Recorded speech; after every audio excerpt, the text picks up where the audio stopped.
pessoal, estamos de volta aqui para mais uma Só Conversa Boa. E a conversa boa de hoje eu acho que interessa a todo mundo, porque é uma conversa boa que vai tirar muitas dúvidas que a gente tem. Eu, pelo menos, vou dizer para vocês que eu tenho várias dúvidas, né? Nós vamos falar sobre o mercado de seguros, né? E eu estou recebendo aqui com muita satisfação o Edson Macena, que é empresário, é diretor adjunto regional do Sincor São Paulo, que é o Sindicato dos Corretores de Seguros, que podem ser empresas ou autônomos também. Isso. Ele é tecnólogo em gestão de seguro e previdência e é uma pessoa extremamente acessível, muito conhecida no mercado. E ele é casado com a dona Sueli Bragantini, pai da Jéssica e da Maria Luísa. Então, é uma pessoa e que a gente tenha o prazer de ser vizinhos, embora não nos encontremos com frequência. Não é? Edson, é um prazer receber você, ter você aqui para que a gente bata esse papo, tire dúvidas e aprenda um pouco sobre esse mercado de seguros aí, tão assim, desconhecido para muita gente. Ah, sim. Primeiro, obrigado aí pelo convite, né? Nós somos uma amizade que até então era virtual, né? Virtual, sim. Nos conhecemos através do grupo do bairro. Exato. E depois aí pelas redes sociais.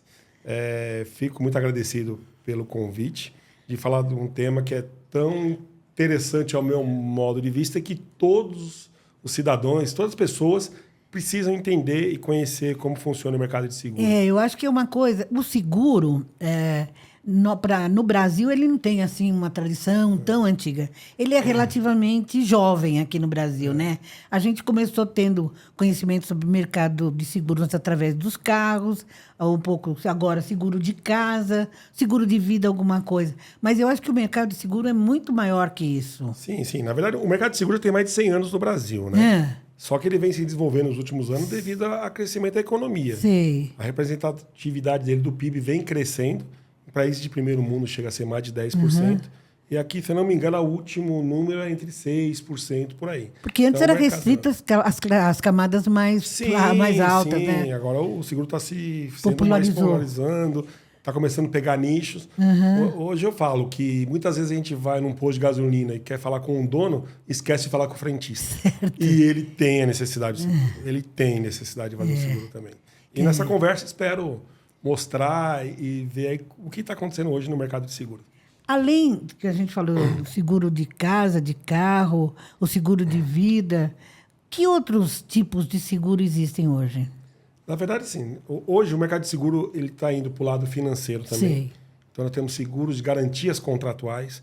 Tem muito empresário que fecha um contrato grande e tem que depositar reservas financeiras do seu próprio caixa para garantir o contrato, sendo que hoje ele pode contratar a pólice, tem fiança locatícia, temos capitalização para fiança locatícia. Então, temos um nicho de seguros aí que o pessoal nem imagina. Nem imagina que tenha, né? Nem imagina que pode ser via seguro. Muitas vezes ele vai no banco, muitas vezes ele tira dinheiro do caixa, sendo que ele pode, em algumas situações, usar uma pólice de seguro. Quer dizer, ele não precisaria de se descapitalizar, a seguradora cobriria tudo isso. Cobriria. E qualquer seguradora hoje está apta a entrar nesses mercados? Não. Tem algumas que são habilitadas a atuar nesse mercado. Sei. Né? Então, tem algumas companhias que se popularizaram nesse mercado e outras estão entrando agora.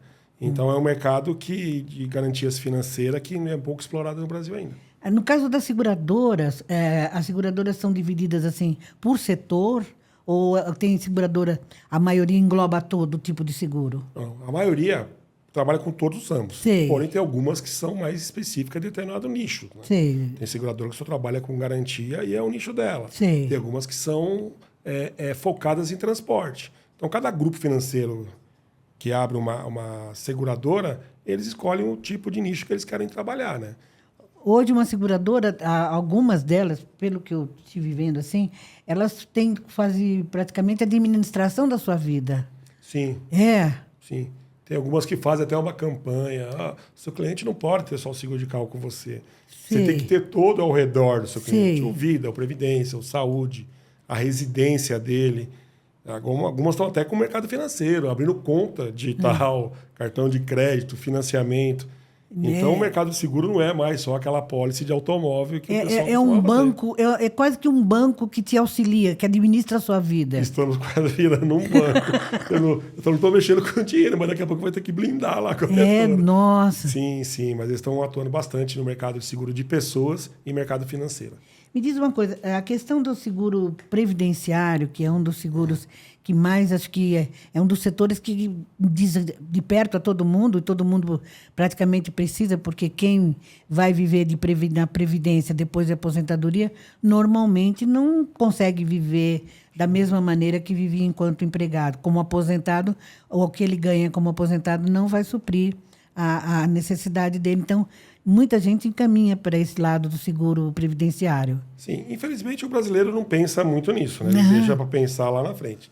Mas o seguro previdência nada mais é que você formar uma reserva para que lá no futuro você decida o que você vai fazer com aquela reserva. Ou transformar ela em pensão, ou sacar ela de uma vez, ou transformar ela em pensão por um determinado tempo escolhido. O diferencial é que esse dinheiro vai para um fundo a qual a companhia administra que tem valores muito elevados. Então, ela consegue taxas de administração menores e rentabilidades maiores. Sim. Então, quando um cliente vai fazer o Previdência comigo, eu mostro a rentabilidade dos fundos. E conforme o perfil dele, ele escolhe. O meu dinheiro que eu vou colocar aí, eu quero que você coloque nesse determinado fundo. E ali vai ficando rendendo, ele vai recebendo o extrato mensalmente da rentabilidade. É como se ele estivesse pagando uma previdência... Uma poupança forçada. Sim. E ele pode embutir uma cobertura de risco. Edson, se acontecer alguma coisa até lá, eu queria deixar uma pensão para os meus filhos, para minha mulher. Aí ele contrata uma cobertura de risco. Se ele morrer ou tiver um acidente, depende da cobertura que ele contratar, a família recebe uma indenização que pode ser total ou via pensão também. E ele tem que ter pago, por exemplo, um determinado tempo para poder... Se acontecer alguma coisa, ele na hora que ele faz o seguro, ele já está coberto? Já está coberto. No dia seguinte ao pagamento, ele transmitiu a proposta, ele pagou... já começa a ser a cobertura. Ele começa a acumular um dinheiro e uma parte é para essa cobertura de risco. Então, ele já está coberto no outro dia. Interessante isso aí. Sim. E você falou também da questão do seguro para quem faz consórcio de imóveis. Hoje, outro dia nós conversamos aqui com uma amiga nossa, que é corretora de imóveis, né? E falamos sobre hoje essa questão de consórcio de imóveis, que agora também está sendo muito divulgado. Devido à taxa de juros estar muito elevada, né, o consórcio acabou sendo uma boa opção para quem quer adquirir um imóvel a médio e longo prazo. Sim. Porém, o consórcio hoje também vem passando por várias mudanças no mercado de consórcio. Porque antigamente, como que era o consórcio? Todo mundo se dividia um monte de pessoas, ia pagando dinheiro, ia se sorteando uma cota e quem desse o maior lance pegaria a outra. Certo. Hoje não, já existem outras modalidades. Como é que... Existe, por exemplo, o lance fixo. Edson, eu vou dar um lance fixo de 40% na minha carta. Eu só vou concorrer no sorteio com quem estiver dando 40% fixo igual eu. Então, você diminui a quantidade, o grupo se fecha. Que não é todo mundo que vai lá na cota e entra, vou dar lance. Tem gente que paga, vai pagando e não faz nada, espera sorteio.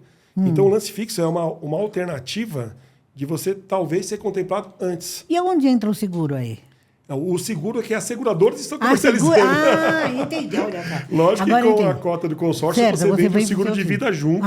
Sim. Porque se a pessoa vier a faltar, aquela cota fica sendo quitada a cota do consórcio. Já que você falou em seguro de vida, deixa eu perguntar uma coisa.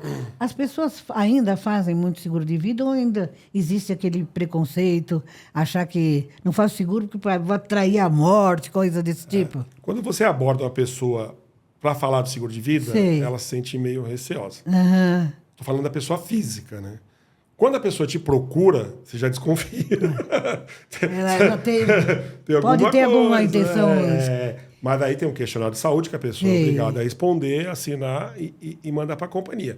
Porém, a maioria do seguro de vidas é feito pelas empresas para os funcionários. Né? Entendi. Então, aí o mercado de seguro maior é o mercado de CNPJ, que muitas vezes na convenção coletiva da categoria já pede para que a empresa dê um seguro de vida, que é outra coisa que muita gente não sabe. A pessoa monta uma empresa, já está nativa, está trabalhando, está com funcionário registrado e não sabe que tem a necessidade de um seguro de vida que é obrigatório. Toda a empresa? Não, toda não, mas uns 80%, ela tem que ter, 70% mas do ela mercado... tem que ter, por exemplo, um determinado número de funcionários, ela tem que ser... Uma microempresa não teria como ser. Não, se tiver um funcionário e a categoria exigir, ele é obrigado a contratar. Olha só. Conforme a convenção sindical da categoria. Entendi. Nossa, não sabia disso, não. Os comerciários de Atibaia têm, por exemplo. É. Eles são obrigados a ter um seguro de vida para todos os CLTs dele. Olha que interessante. E a questão do seguro-saúde? Seguro-saúde é um mercado em crise por vários motivos, né? Primeiro, pelos custos, que está ficando muito elevado. O custo da medicina com a tecnologia também vem aumentando a cada ano. E temos o problema de fraude, que infelizmente muita fraude. Mas é muita. Bom, o que seriam essas fraudes, Edson? A pessoa vai fazer um procedimento estético e combina com o médico de pegar 4, 5, 6 recibos conforme o tempo. Aí passa com reembolso como consulta. Já pegamos casos de gente prestando carteirinha para o irmão, para outro parente.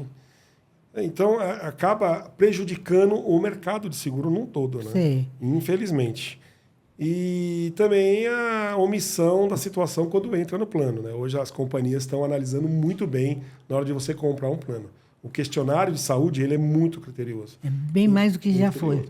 E estamos sabendo que os hospitais aí estão sendo comprados por grandes grupos financeiros. E eles vão se lá passar as informações logo. Então, não adianta a pessoa falar que não sabia que tinha uma coisa. Se ela passou no médico há 1 ano, 2 anos atrás, provavelmente esses prontuários estão rodando aí no sistema. Né? Quer dizer, as doenças que já são pré-existentes têm que ser bem mais analisadas hoje. A gente pega a situação que você coloca tudo, você tem que ser sincero e toda a informação, e a companhia vai te chamar e vai te falar, não te aceito, ou te aceito colocando uma franquia para determinada coisa, você vai ficar 2 anos sem usar isso. Entendi. Mas eu vou te aceitar. Aí você aceita ou não. Eu falo que não é a gente que escolhe o plano de saúde hoje, é o plano de saúde que escolhe a gente. Porque parece que eles estão escolhendo a gente, porque você fecha, você manda o contrato, aí é analisado todo esse contrato. Me diz uma coisa, com relação a uma coisa que eu vi outro dia que achei interessante, é o seguro rural. Sim. Hoje em dia, que a questão do clima, essas mudanças climáticas, até que ponto elas estão sendo agora abordadas pelo seguro rural? Estão sendo cobertas? Sim, na verdade, a seguradora tem uns produtos, tem seguradoras nichos nesse mercado e o governo também tem os subsídios, né? Então, o produtor rural acaba tendo subsídio para contratar. E o dano é medido conforme a perda por determinada área. Então, geralmente, é um percentual da perda de safra, que também tem toda... Isso está sendo coberto. Tem, é que depende muito do subsídio do governo. Tem hora que ele se esgota. Tem o subsídio do federal, do estadual, e o governo paga uma parte desse seguro aí para o produtor. Deixa eu te perguntar uma coisa, uma curiosidade. Eu trabalhei muito tempo na área de defesa do consumidor, de direitos do consumidor. Eu tive programas desse setor. E eu me lembro que, em alguns casos, as pessoas vinham lá com problemas com as seguradoras, que nos casos, às vezes casos complicados, que não queriam, o seguro era negado. Eu me lembro de um caso, Edson, de uma pessoa que veio sem 2 dedos da mão. E veio lá pedir para que a gente interviesse, porque ele precisava do dinheiro e a seguradora negou. E depois fui ouvir a seguradora e eu descobri que ele havia fraudado o seguro. Agora, eu te pergunto, as fraudes do seguro chegam a esse nível da pessoa se mutilar para poder receber um seguro?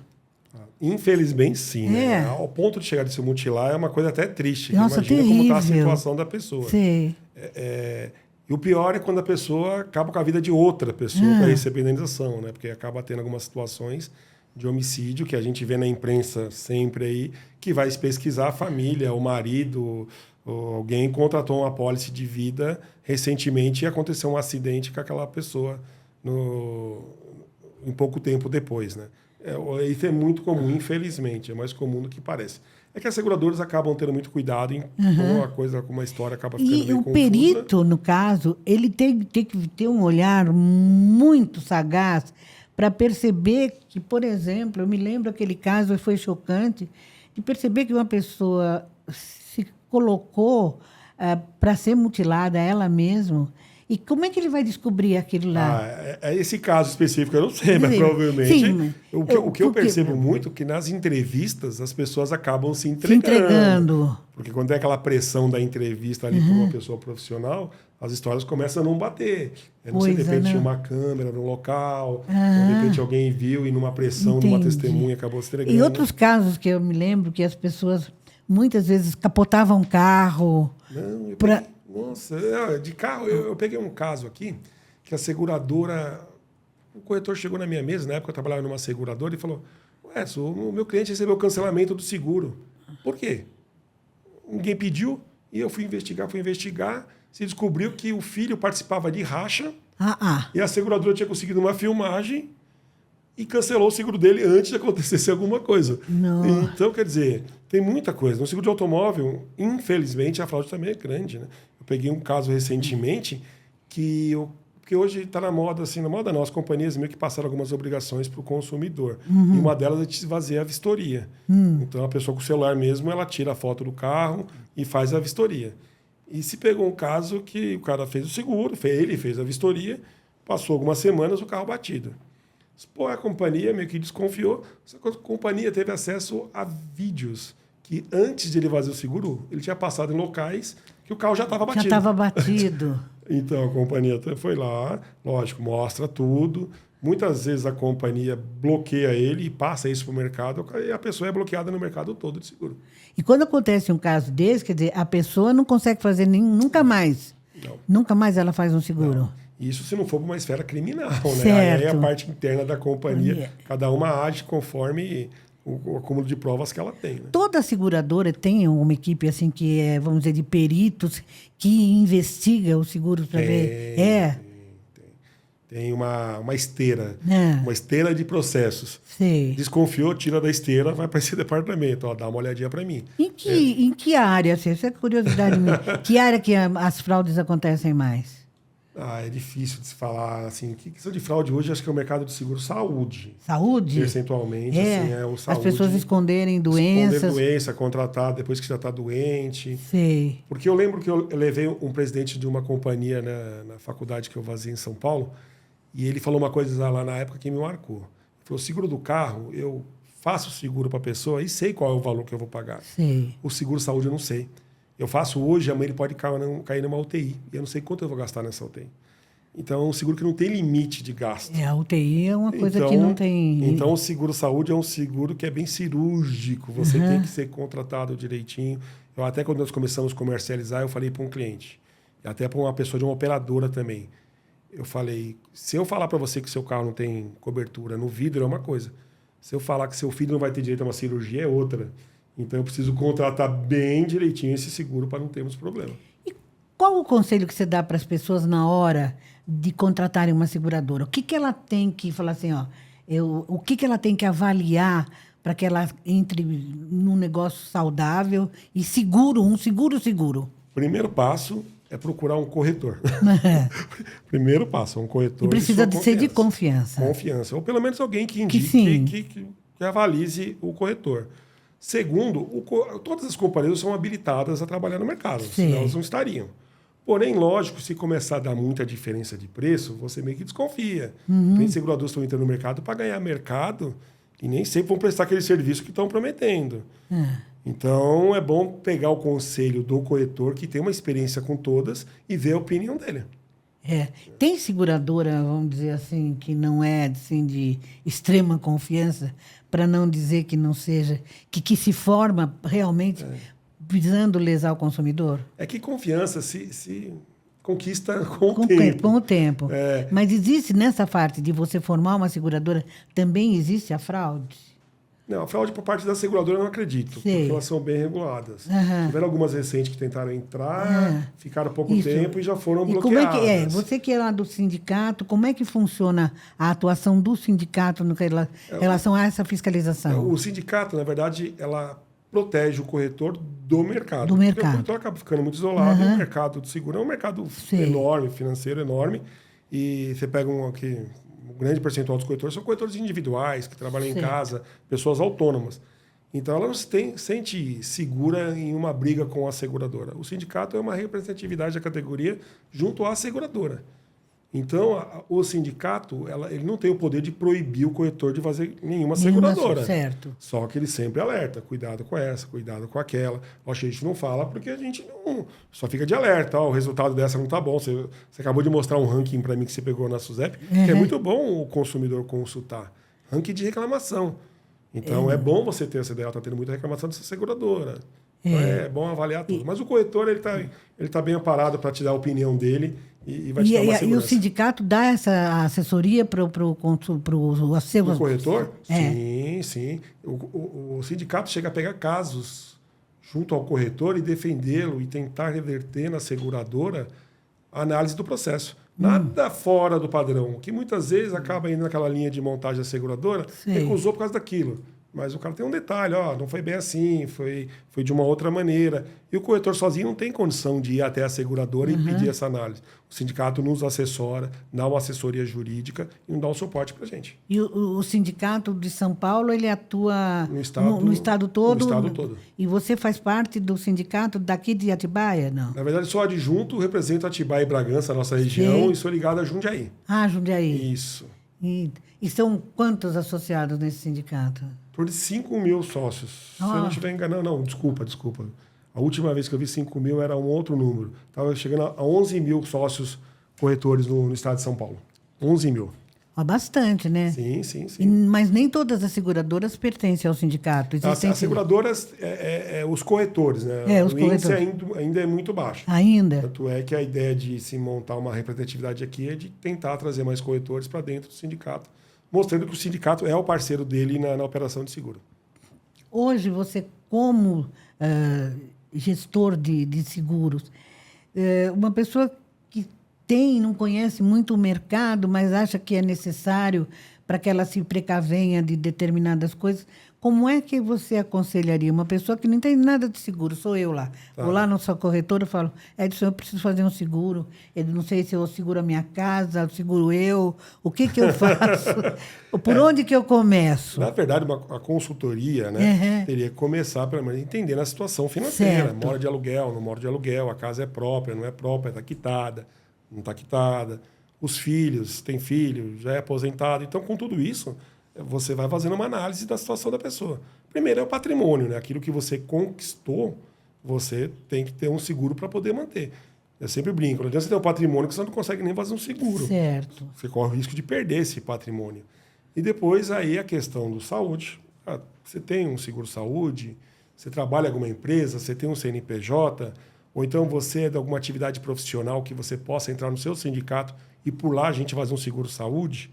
Você sindicalizar e, através desse sindicato, você entrar numa pólice coletiva.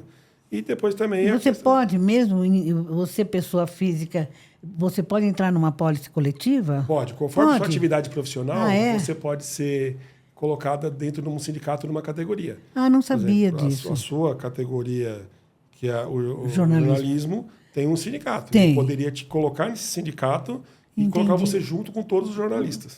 Entendi. Olha, isso a gente está vendo.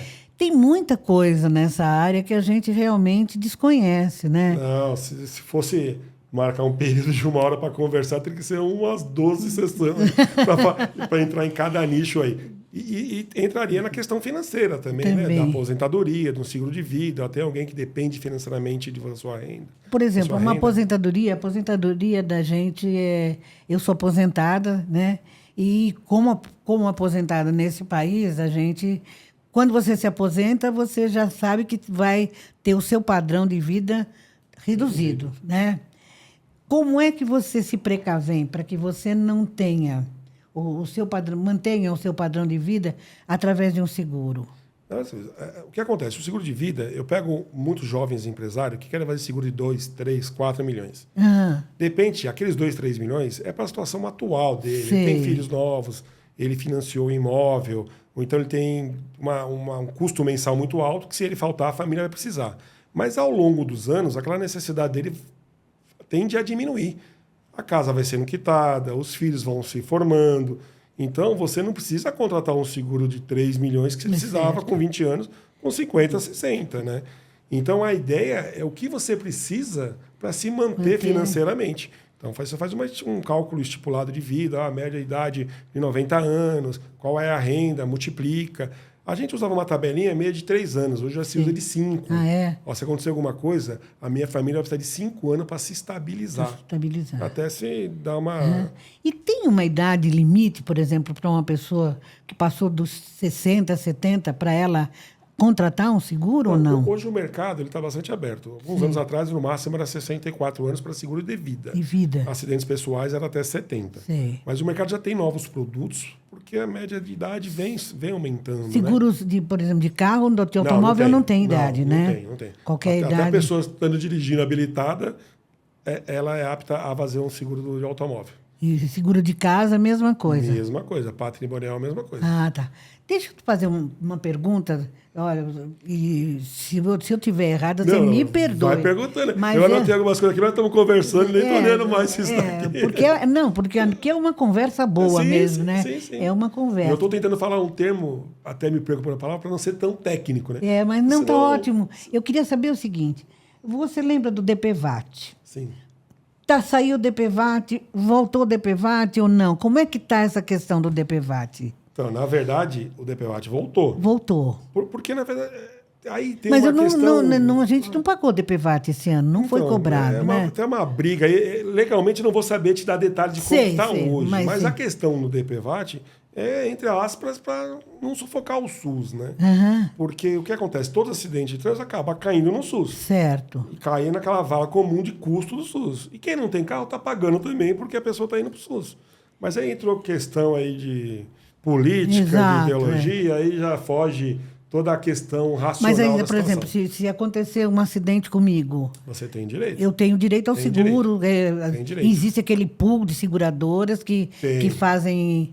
que vão... Na verdade, o pool foi extinto e está tudo com o governo agora. Agora está tudo com o governo. Que foi extinto, então, foi esse pool de seguradoras. Parece que está tudo centralizado numa seguradora única que é do governo estadual, se não me engano, é a Caixa Seguradora. Olha só, não é uma coisa que a gente não estava sabendo. Mas está em mudança, está em transição. Mas tem direito. Ainda vai acontecer alguma coisa de novo? Vai se mexer. Independente de estar cobrando ou não, a cobertura vocês têm. Entendi. Um acidente de DPVAT. Tanto é que se você tiver um seguro com a apólice de acidente e danos corporais nela, primeiro se usa o DPVAT e a despesa que faltar se usa a apólice de seguro. Olha, é uma coisa interessante que a gente fica, às vezes, as notícias vêm e vão e a gente acaba não acompanhando e você não sabe exatamente como é que ficou, né? Não, é muita coisa. Escuta, Edson, você como corretor de seguros, como é que as pessoas te encontram? A maioria é indicação. É amigo, comecei minha carteira com os amigos, família, indicação, depois a gente começa a fazer parcerias com loja de carro, e assim por diante começa... Se as pessoas tiverem dúvidas com relação a alguma questão nesse mercado de seguros, você dá um atendimento, faz essa ajuda? Claro. Então, a gente vai deixar o contato do Edson aqui embaixo. Né? Se você tiver alguma dúvida que não ficou claro aqui nesse nosso papo, nessa nossa conversa, o Edson está aí. É uma boa. Eu acho que é uma coisa interessante, eu vou até fazer um depoimento pessoal. A gente em casa sempre teve seguro de automóvel, né? Porque fazia parte. E a gente não... Hoje em dia não dá mesmo para a gente ficar sem seguro de automóvel. Mas seguro de residência a gente nunca pensou, né? A gente, mesmo em São Paulo, a gente morava em condomínio e não tinha essa questão. E nunca imaginei que eu fosse precisar fazer um seguro residencial aqui em Atibaia. Mas não é que a minha casa foi assaltada. Minha casa foi assaltada e aquele tal negócio, né? Depois da porta arrombada, a gente coloca a tranca. E aí a gente viu da necessidade de ter um seguro residencial. Quer dizer, você pode sair, se a sua casa, entrar alguém na sua casa e levar, você está coberto. Sim. Existe uma questão emocional que é muito importante, que eu acho que funciona bastante, que é a tranquilidade que te dá, porque a gente depois, até que a gente fizesse o seguro, a gente não tinha mais segurança de sair. Ou qualquer saidinha havia sempre uma preocupação. Você acha que seguro de casa hoje é como seguro de casa, indispensável? Bastante indispensável. Na verdade, o que acontece? O seguro de casa hoje, ele vem com uma gama de serviços embutido que muitas vezes é mais atrativo que o seguro. Certo. Porque muitas vezes a pessoa não pensa na cobertura de incêndio, de roubo, de furto. Ele não pensa nisso, no impacto do veículo, num vendaval, não pensa. Não coisas pensa. que você não pensa. a gente acha que está se coberto pela natureza. Quando você fala para ele, se quebrar sua máquina, você vai ter uma mão de obra. Se precisar trocar uma lâmpada, você vai ter uma mão de obra. Se precisar fazer uma limpeza na caixa d'água, você vai ter a mão de obra.